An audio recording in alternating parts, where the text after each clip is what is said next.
반갑습니다. 반갑습니다. 마음공부 인사하겠습니다. 처음 뵙겠습니다. 처음 뵙겠습니다. 아무 문제 없습니다. 당신이 나이며 최고입니다. 교당이 나이며 최고입니다.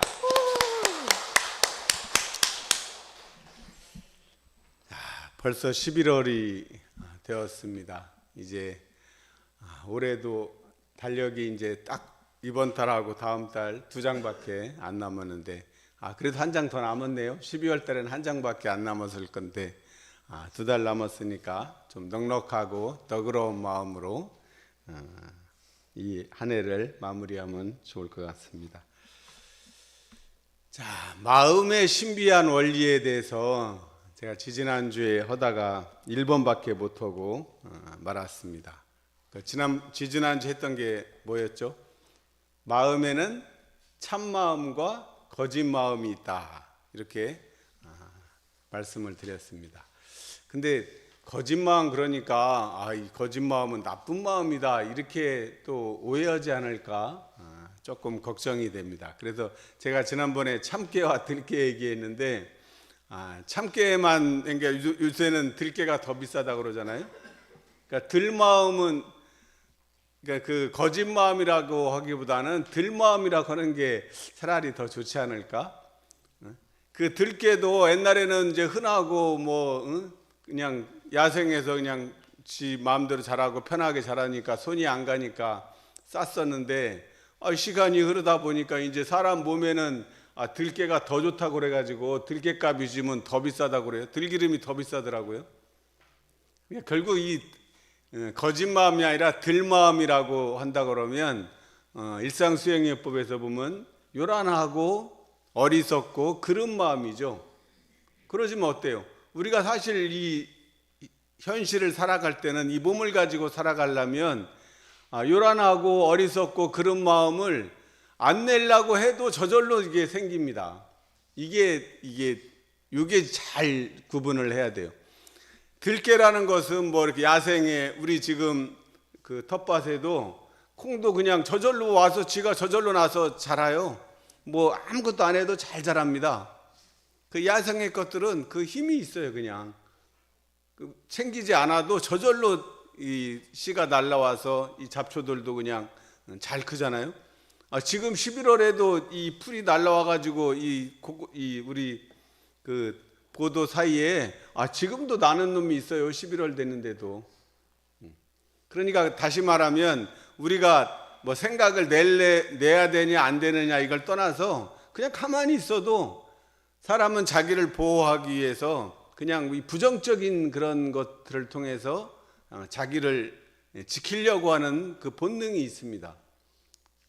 그러니까 우리 안에 요란함이 저절로 생기고 또 어리석음이 생기고 그름이 생기는 것들을 이것은 거짓마음이야, 이렇게 혹시나 꼭 내가 없애고 그래야 된다고 하지 말고 그 요란함과 그 어리석음과 그 그름을 통해서 사실은 공부를 하는 것이죠. 그 잘 구분을 해야죠.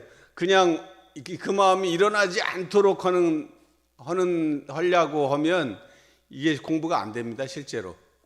이론상으로는 맞죠. 그 마음이 안 내고 그냥 그 오롯하고 분별 없는 참마음에 머물러 있으면 되지만 현실적으로 그게 됩니까?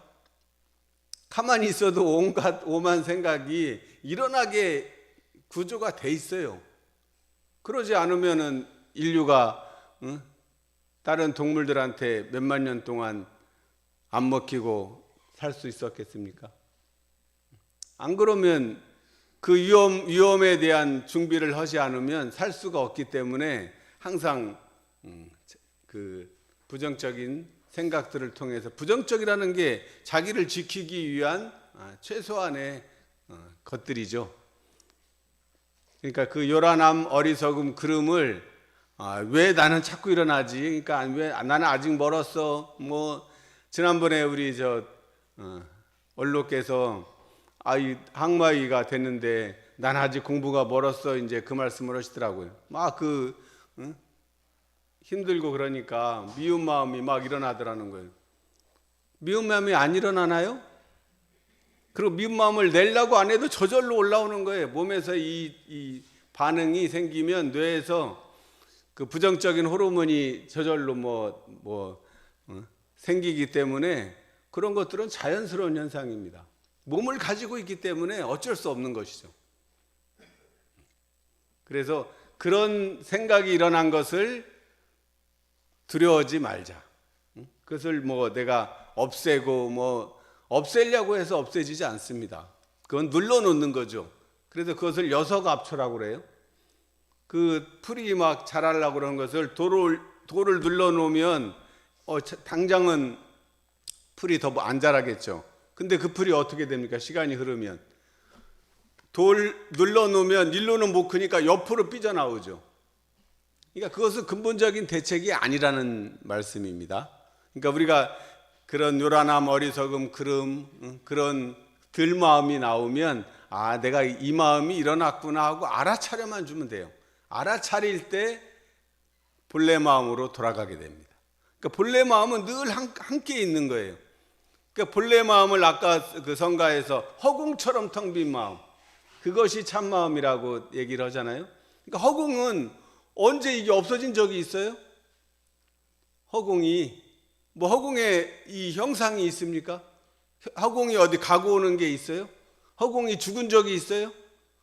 또 난 적이 있어요? 없죠.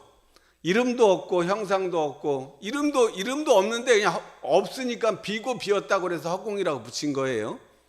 그러니까 한 이름도 없고 형상도 없죠. 허공이 형상도 없죠. 가고 오는 것도 없죠. 죽고 나는 것도 없어요. 죽지도 않아. 불생불멸이죠. 그러니까 이 허공에 부처와 중생이 있습니까? 허무정멸도 없는 자리죠.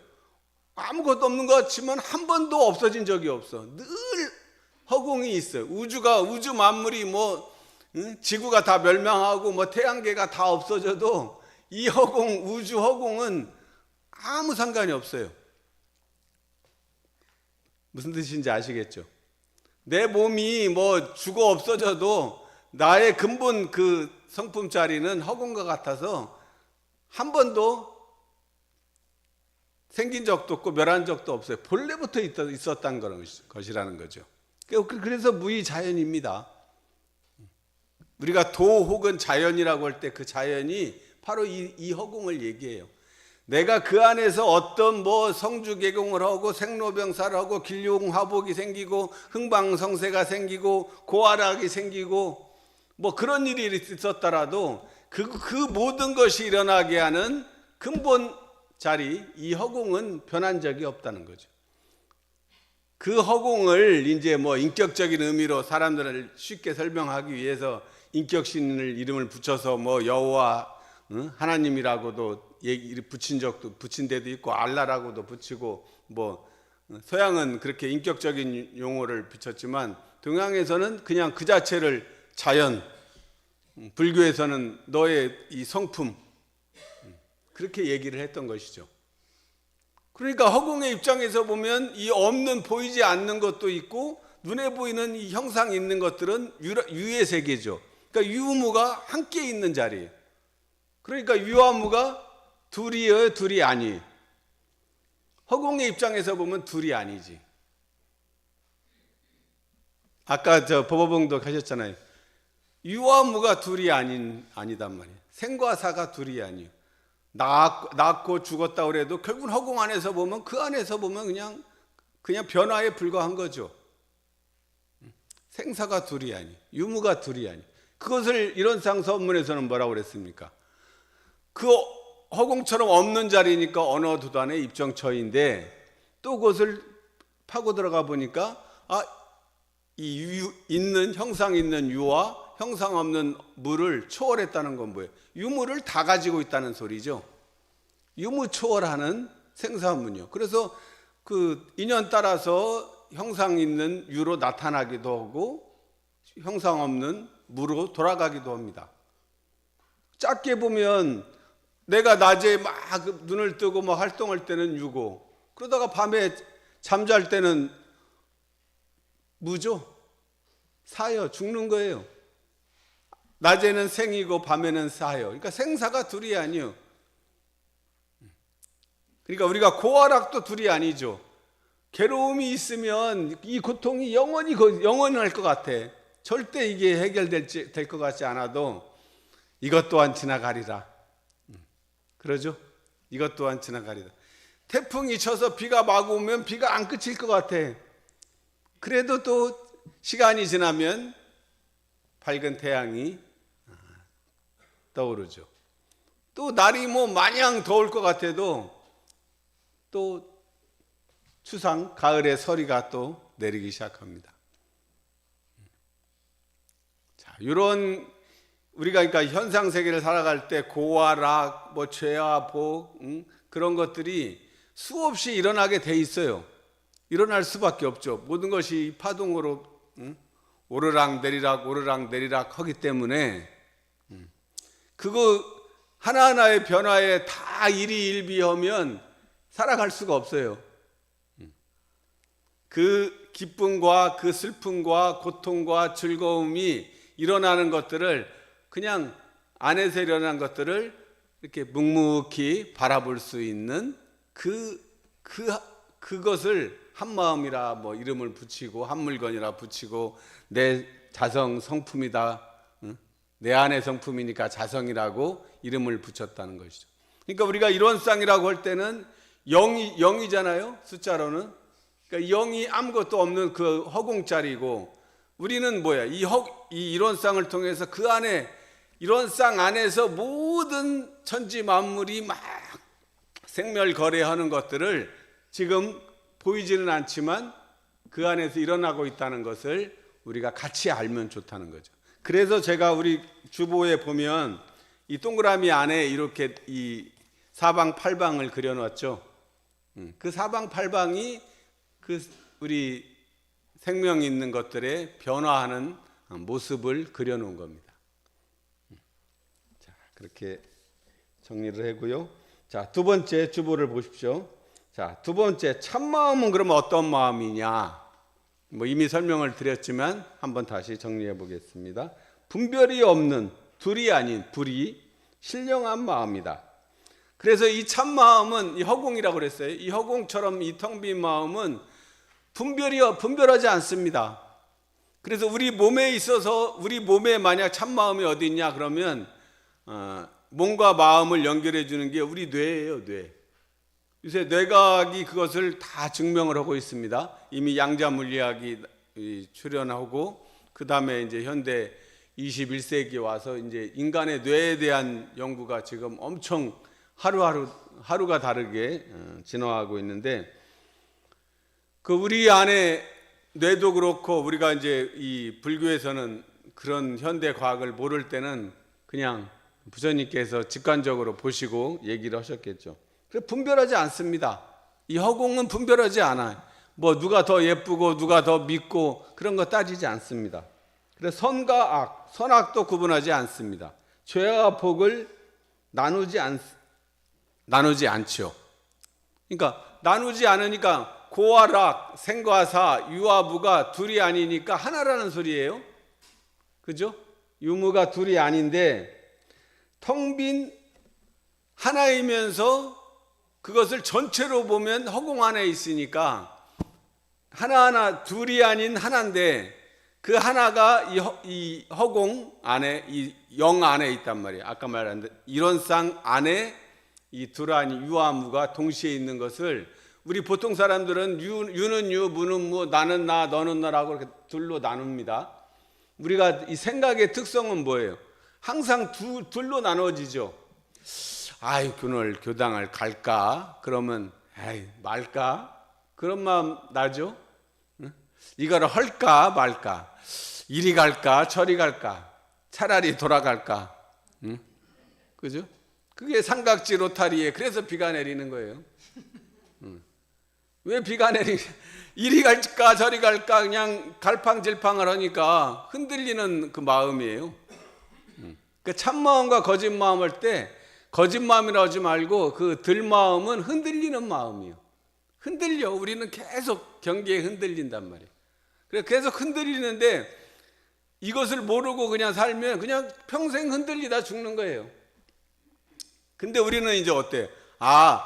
공부를 해도 흔들리지 않냐? 그렇지 않습니다. 우리가 공부를 했더라도 경계가 안 오는 게 아니에요. 우리가 하는 공부의 위대한 점은 뭐냐? 아, 내가 그 경계에 지금 흔들리는구나. 지금 경계에 요란해졌구나. 경계에 어리석어졌구나. 글러졌구나 하는 것을 알아차리는 것이죠. 그게 중요합니다.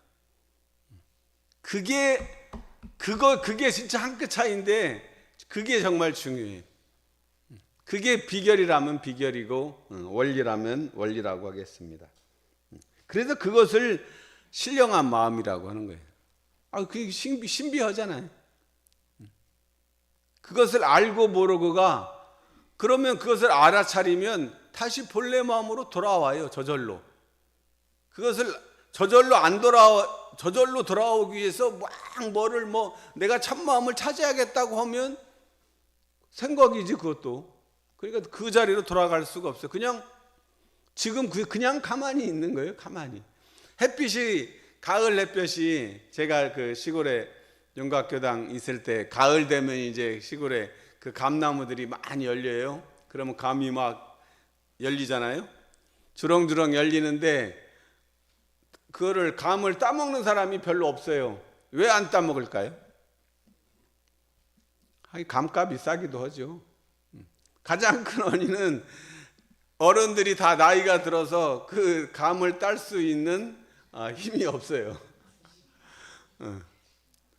우리 교당에 심은 감이 그 동네 감 중에서 제일 맛이 있어요. 그래서 우리 교당 감은 따라와.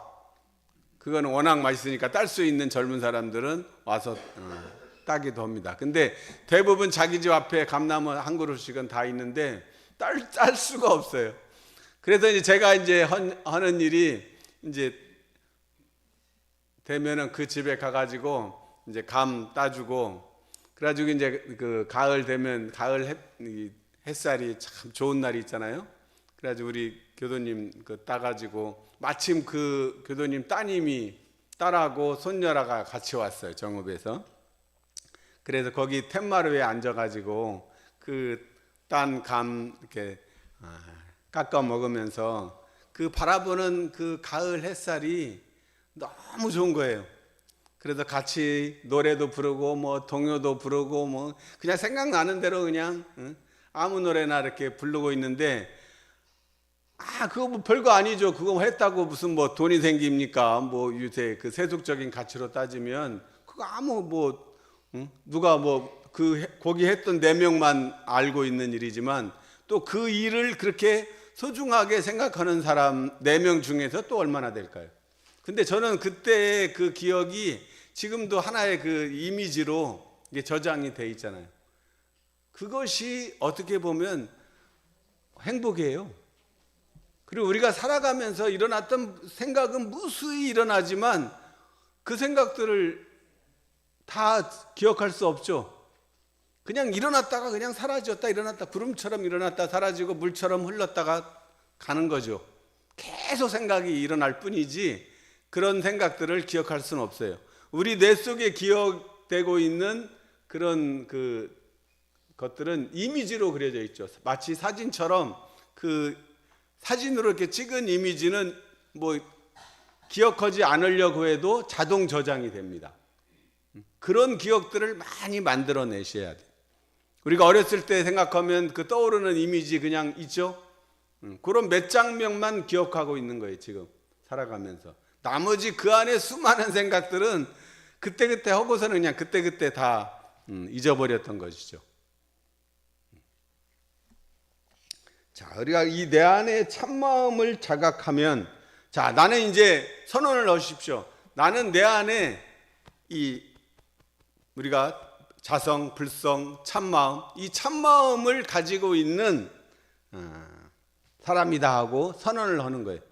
자, 한번 해보세요. 나는 내 안에 참마음을 본래부터 가지고 있는 사람이다. 원래 가지고 있어요. 심지어는 원래 요란함이 없어요. 원래 가지고 있어요. 그러니까 걱정하지 않아도 돼요. 내가 이거 본 마음을 잊어버리면 어떡하지 그럴 필요가 없어요. 원래 가지고 있던 것을 내가 가지고 있구나, 내가 거부장자구나 하는 것을 알아차리는 거죠. 돈이 많은 사람이 요즘 집에 돈이 있나요? 현금이 있어요? 지폐는 거의 없죠. 뭐 있는 사람도 있겠지만 대부분 어디에 있습니까? 돈이 다 계좌에 있어요. 그 숫자의 숫자 노름이죠. 응? 물론 필요한 때 뭐 갖다 쓰기는 하지만 바로 그런 거죠. 그러니까 그러면 내 안에 지금 내 손 안에 현금이 없다고 그래서 내가 이 부자가 돈이 내 손에는 없지만 나한테 그러면 현금이 없으니까 부자가 아닌가요? 아니죠. 통장에 있으면 그게 내 돈이에요. 그러면 내가 거부장자인지 안단 말이에요. 그러니까 마치 우리가 불성을 가지고 있고 참마음을 가지고 있는 것은 내 은행 계좌에 100억, 돈으로 100억도 아니겠죠. 유소는 뭐 100억은 아무것도 아니대. 뭐 1조 단위로 얘기해야 이제 부자라니까. 한 100조? 10조? 상상 안 되면 그냥 1조만 하십시다. 1조도 9천억, 9,999억 다음에 1조니까 1조 원이 통장에 있다고 생각하면 마음이 어떻습니까? 너그러워요, 여유로워요, 각박해요.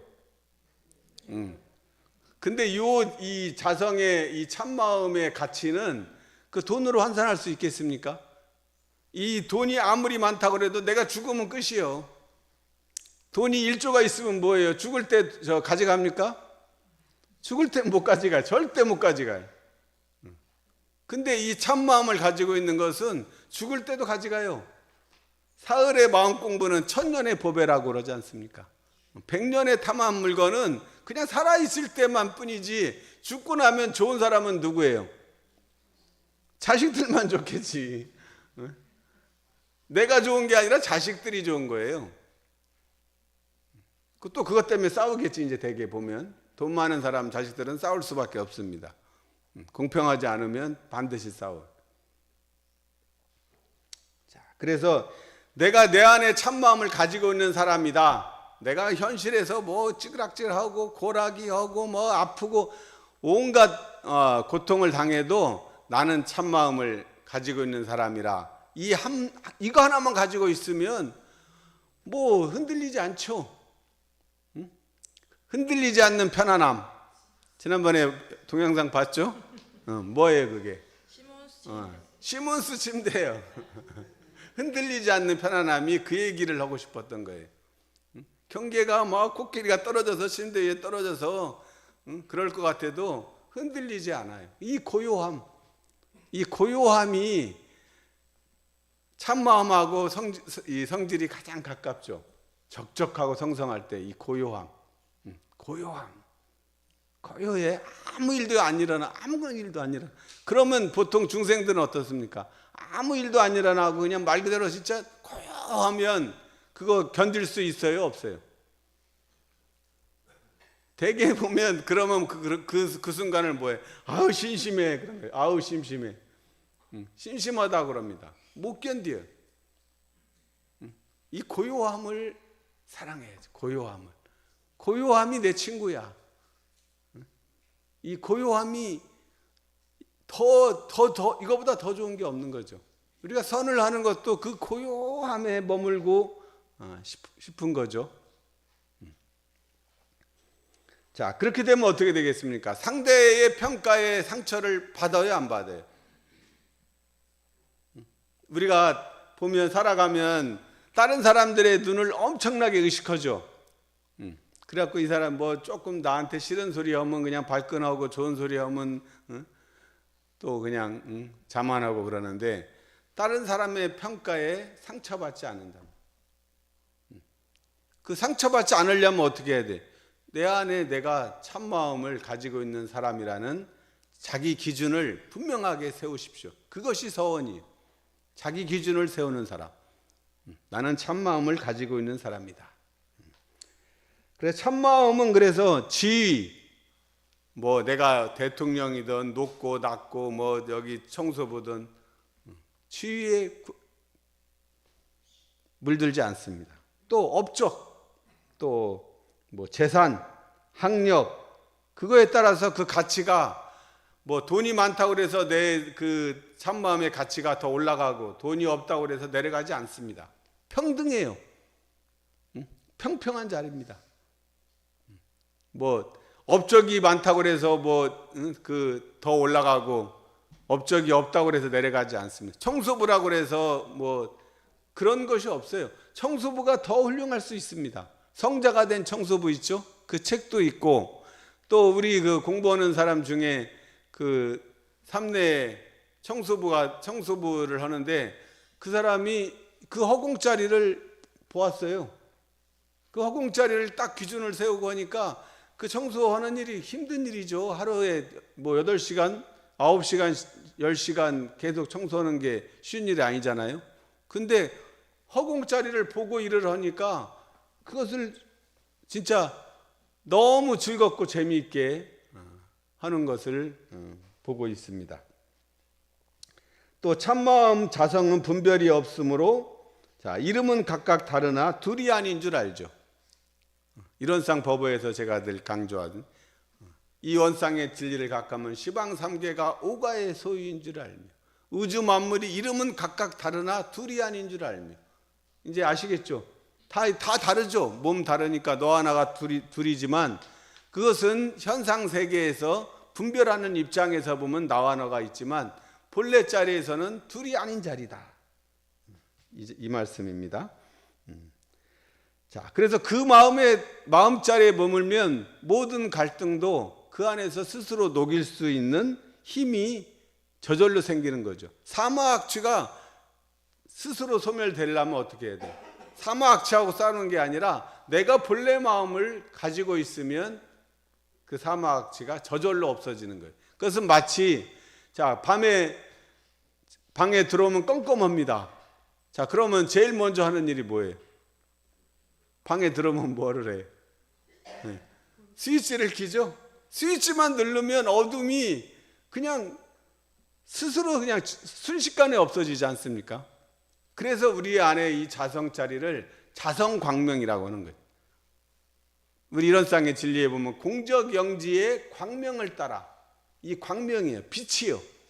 그 불생불멸한 본체를 지지난주에 제가 말씀드릴 때 뭐 영하 273도에도 없어지지 않고 만도의 고온에도 사라지지 않는 그 한 물건, 그것이 본래부터 있다는 말씀을 지난번에 드렸습니다. 그래서 하나이며 텅 빈 이 자리를 대형사님께서 이론상의 진리라고 설을 해주셨고 그것을 그림으로 이 동그라미 이론상을 그려주신 거예요. 그러니까 우리는 이론상을 보면서 이론상도 보고 전체도 보고 그 전체 안에 있는 모든 생멸거래하는 것들도 같이 볼 수 있는 그런 눈을 가져야 되겠죠. 그래서 요즘 좋은 명상법이 자, 이론상이 지금 이거는 우주 만유를 다 상징했다 그러면 지금 이 법당 안에 우리가 들어와 있으면 우리 안에 지금 이론상은 이 법당 안이 이론상이 되는 거예요. 이 법당 안의 공간이 우주 대허공도 있지만 지금 현재 내 몸이 여기 있는 동안에는 이 법당 안의 공간이 이 이론상이, 이 허공이. 그러니까 지금 여기 있으면 보통 지금 되게 저만 보고 있잖아요. 그러면 그냥 법회 봤다 하고 다음에 기억나는 게 없어요. 아까 이미지로 떠올리려면 우선 이 좌우, 법당의 좌우 끝을 한번 의식을 해 보십시오. 자, 눈으로 좌우를 이렇게 보이죠? 좌우를 보고 그 다음에 정면도 보고 또 뒤도 보이지는 않지만 의식을 하면 내가 이 공간 안에 있다는 그 느낌이 들죠. 요게 이제 이 이론상의 이제 허공에 이제 합하는 거예요. 그래서 이것을 이완 명상이라고 그래요. 이완하는 거죠. 먼저 이 전체를 생각해. 그러니까 우리가 눈이 뭐 일을 하다 보면 막 피로하고 피곤하고 그 기력이 떨어질 때는 자, 그럴 때는 이 자기가 있는 방이 있으면 방 안에 또 자연이면은 저 뭐 지평선 끝을 동서남북을 이렇게 동시에 생각하면서 가만히 뭐 1분만 가만히 있어도 충전이 됩니다. 그리고 실제 이제 그렇게 한번 하시고 그 다음에 뭐 요리를 하던 지금 설교를 듣던 그러면 이제 저에게 집중을 하는 거죠. 의식의 초점을 이제 좁히는 거죠. 이제 크게 넓힌 다음에 좁히는 거예요. 그렇게 해서 보면 이 전체 원과 저를 보는 일, 요 일과 원이 동시에 이루어지는 거예요. 이게 이론상의 진리입니다. 이게 이론의 이치예요. 근데 거기에 이제 생각이 끼어들면 둘로 이제 나눠지겠죠. 1과 0, 2. 그러니까 2, 0, 2, 1, 0. 현상에서 빠져 있으면 둘에 빠져 있다가 그것이 하나라고 하는 하나로 돌아오고 그것이 전체인 줄 자각하면 0으로 돌아가는 거죠. 2, 1, 0. 그러니까 우리는 0의 보통 때는 이론상의 0의 자리에 머물렀다가 이제 몸을 움직여야 될 때는 몸과 마음을 같이 쓰면 하나가 되는 거죠. 그러면 정신이 차려진 거예요. 정신을 차린 상태에서 이제 생각을 이제 해야죠. 생각을 내야 될 때는 내야 되죠. 교당에 가려고 내가 가야 되겠다 하고 생각을 내면 거기에 맞게 이제 준비를 해서 시간에 맞춰서 교당에 오는 것이죠. 모든 일이 그 이치대로 메커니즘으로 움직여지는 거예요. 자, 이렇게 하나가 되면 일체 분별이 사라져서, 그래 일체 분별이 사라진 자리를 영판이라고 그러죠. 영판 좋다고 그러잖아요. 그 영판이 분별이 사라진 자리를 영판이라고. 그래서 마음이 편안하고 충만한 느낌을 갖게 됩니다. 자, 한번 눈을 감고 이 허공, 대허공도 생각하죠. 우선 이 방 안에 있는 좌우 끝을 생각하면서 가만히 머물면 저절로 고요한 상태로 갑니다. 그럼 내가 그냥 그렇게만 해주면 몸을 이렇게 세팅만 해주면 저절로 생겨지는 이치가 있는 거죠. 자, 이것을 이제 자유자재로 쓰면 그게 이제 마음의 자유를 얻는 거예요. 그래서 우리 천도법문에 자성의 본래와 마음의 자유를 얻은 사람을 재불교사라고 하는 거예요. 그러지 못하고 이런 이치를 모르고 그냥 이 생각 둘에 끌려가지고 예쁘고 믿고 막 거기에 끌려 살면 맨날 흔들릴 수밖에 없죠. 3번 마음은 바깥으로 투사한다. 자, 이 말은 뭘 말합니까? 마음은 바깥으로 투사해. 아까 안으로 돌리는 공부를 하자고 그랬는데 대개 보면 내가 만나는 사람을 이제 보면 우리가 이 판단 분별을 저절로 하게 돼요. 아까 말한 대로 자기를 지키기 위해서 이 사람이 내 편인가 상대편인가 적군인가 아군인가 이것을 자기도 모르게 이게 분별을 합니다. 그리고 이것을 막을 수는 없어요.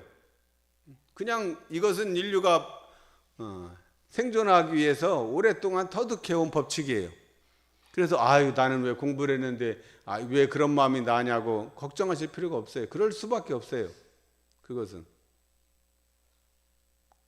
그러니까 마음은 그래가지고 뭔 일이 생기면 어때요? 무슨 일이 하다가 잘못된 일이 생기면 어때요?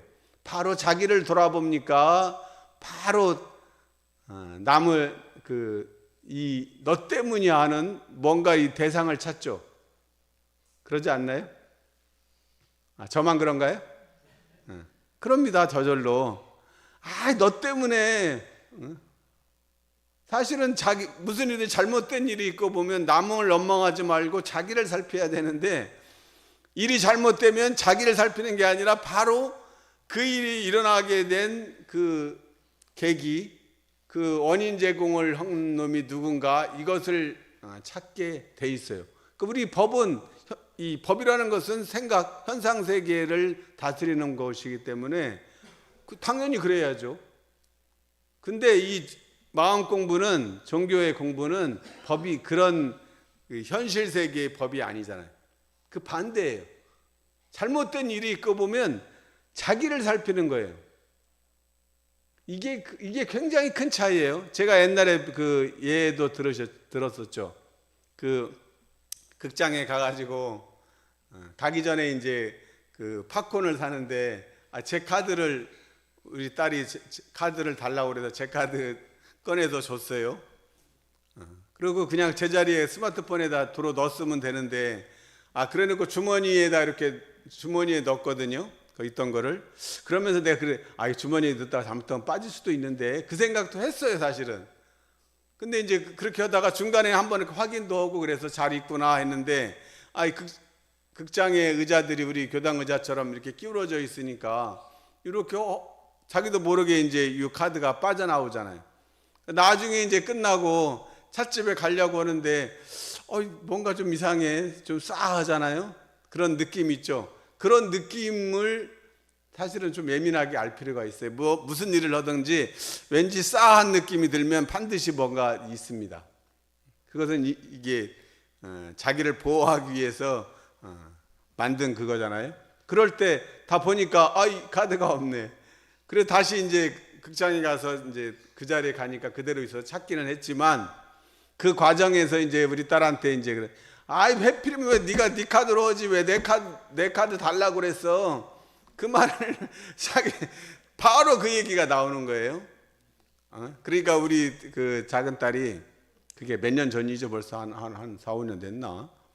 그러니까 다시 이제 차 타고 찾은 다음에 하니까 이제 우리 작은 애가 분명히 아빠 그 말 할 줄 알았어. 이제 그 얘기를 딱 하는 거예요. 그래가지고 우리 그때 우리 딸이 5년이 훨씬 더 지났구나. 요한 이름도 까먹었네. 요한 그룹 애들 뭐였지? 그게 그 리더했던 애를 초등학교 때 걔를 이제 팬이었어. 그래서 걔가 DJ 하는 그 음악 방송에 요 사연을 이제 보낸 거예요. 응? 이렇게 해서 이렇게 됐다 그래가지고 그걸 또 읽어줬어. 그래서 녹음까지 해놨어요. 그래서 제가 그때 이 솔상조 시비, 무슨 일이든지 잘못된 일이 있고 남을 넘어가지 말고 자기를 살피라고 한 것을 그때 진하게 이제 공부를 했습니다.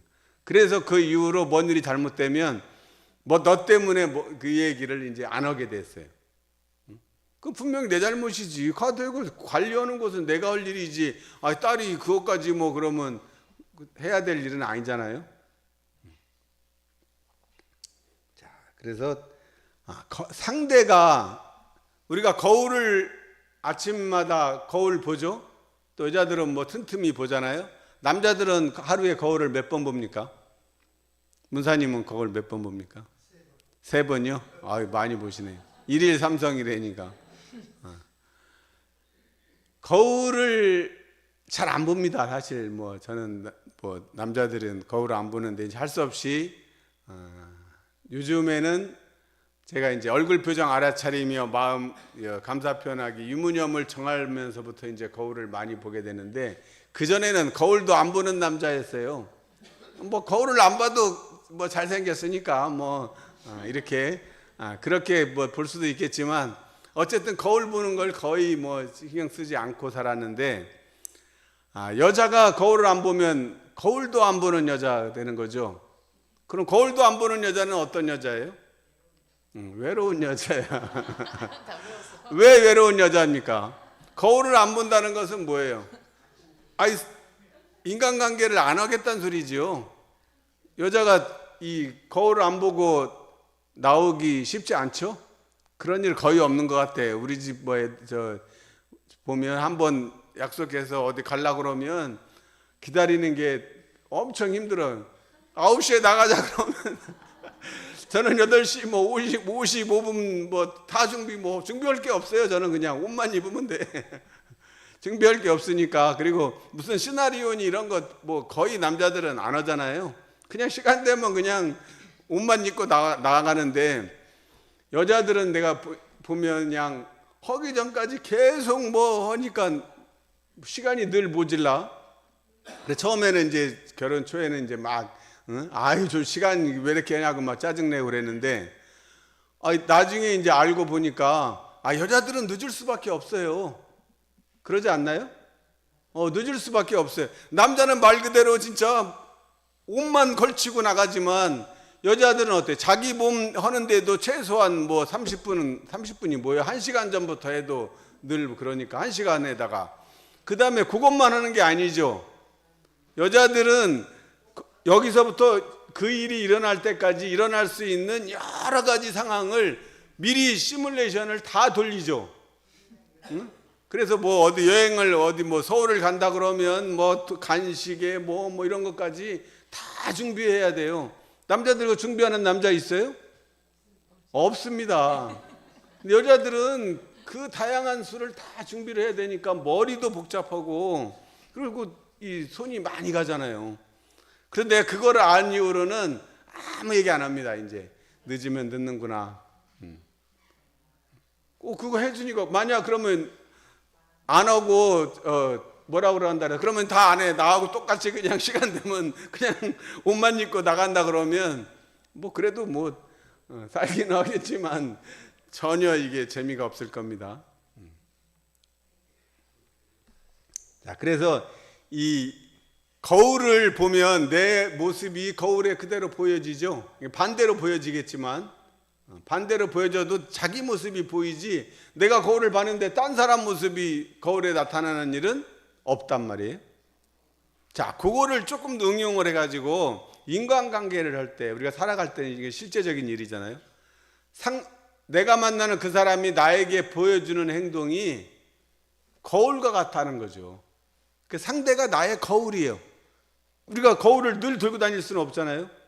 내가 만나는 사람이 나한테 하고 있는 그 언행이 나의 모습이라는 거죠. 내 모습이 상대를 통해서 비춰지는 거예요.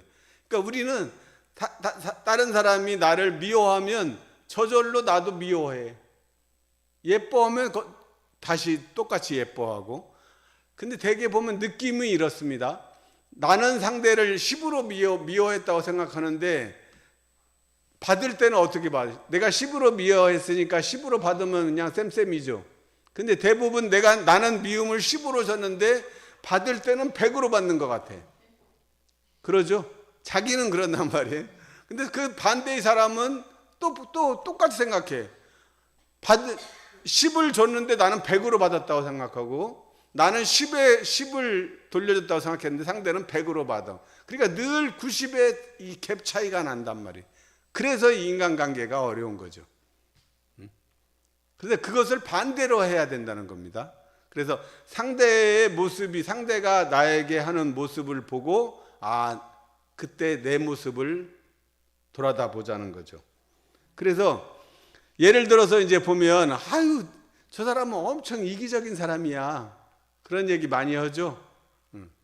그러면 그 거울 이론을 비춰본다 그러면 뭐예요? 상대가 이기적인 것은 사실은 뭐예요? 내가 이기적인 것이에요. 내 이기적인 모습을 나는 안 하려고 그래. 안 하려고 그래도 자제를 하는데 상대는 보니까 너무 쉽게 해. 근데 모르지 상대가 진짜 너무 쉽게 한 건지 그 사람도 어쩔 수 없이 조심해서 했는지는 모르지만 내가 생각할 때는 너무 쉽게 하는 거야. 나는 그냥 이것만큼은 그래도 안 하는데 상대는 그냥 너무 쉽게 하면 그러면 이제 그때 짜증나죠. 그러면 이제 이기적이라는 말을 하는 거예요. 그러니까 내 안에 내 문제를 상대가 보여줬기 때문에 얘기를 하는 거지. 이기적인 것에 뭐 걸려있지 않은 사람은 그러든가 말든가 별로 뭐 크게 구애받지 않습니다. 그것을 우리가 잘 이 마음 공부를 하는 데는 정말 이게 꼭 알아야 돼요. 내 지금 주위에 둘러서 내가 알고 있는 사람들이 나에게 하는 언행을 보면 내 모습이 거기에 다 들어 있어요. 자, 이렇게 나를 살필 때 우리가 자기에게 주착된 것을 내려놓고 참마음을 회복할 수 있습니다. 그래서 온산 마음일기라고 하는 그 한 장의 도표가 이 생각과 감정을 바로 들여다보고 처리할 수 있는 아주 마법의 그 창인데 관심 있는 분들은 같이 공부를 하면 좋을 것 같습니다. 자, 오늘 그 법어봉독에서 통만법 명의심 얘기를 했어요. 마음법을 통하여 한마음을 밝히라. 또 명의심 통만법도 가능하겠죠. 한마음을 밝혀서 마음법에 통해 쓰자. 통만법 명의심이라고 보통 얘기하는데 제가 이제 여산 유기현 이병덕 교수님 제자인데 그분하고 이제 많은 가르침을 받았는데 통만법 명의심 얘기하니까 바로 명의심 통만법 해야지 그러시더라고요. 마음법을 통해서 한마음을 밝힌 다음에는 한마음 밝혀서 이제 마음법에 부려 쓰는 단계로 가야 된다. 그 말씀을 제가 이제 몇 살 때요? 26살, 7살 그 이제 대학 편입해서 들었는데 그때는 사실 그 말씀이 다 이해가 안 됐어요. 그냥 그래야 된다 정도였지 그것의 뜻을 정확하게 알지는 못했던 것 같아요. 자, 그래서 만법이라는 것은 경계예요. 쉽게 말해서 우리가 아까 만나는 모든 경계가 그걸 통해서 그냥 미움으로 끝나는 거 말지 말고, 그러지 말고 그걸 통해서 내 마음을 밝히는, 이 참마음을 밝히는 계기를 삼으셔야 된다는 것입니다. 내면을 깊이 성찰하고 집착을 내려놓는 공부가 아까 회광반조의 공부입니다. 자, 이렇게 내면을 살피고 성찰하는 공부가 마음 공부입니다. 마음 공부는 삶의 모든 문제의 원인을 바깥에서 찾는다, 내 안에서 찾는다. 내 안에 그 해결되지 못한 감정이 상대를 통해 현실에서 나타나는 거예요. 그래서 일체유심조입니다.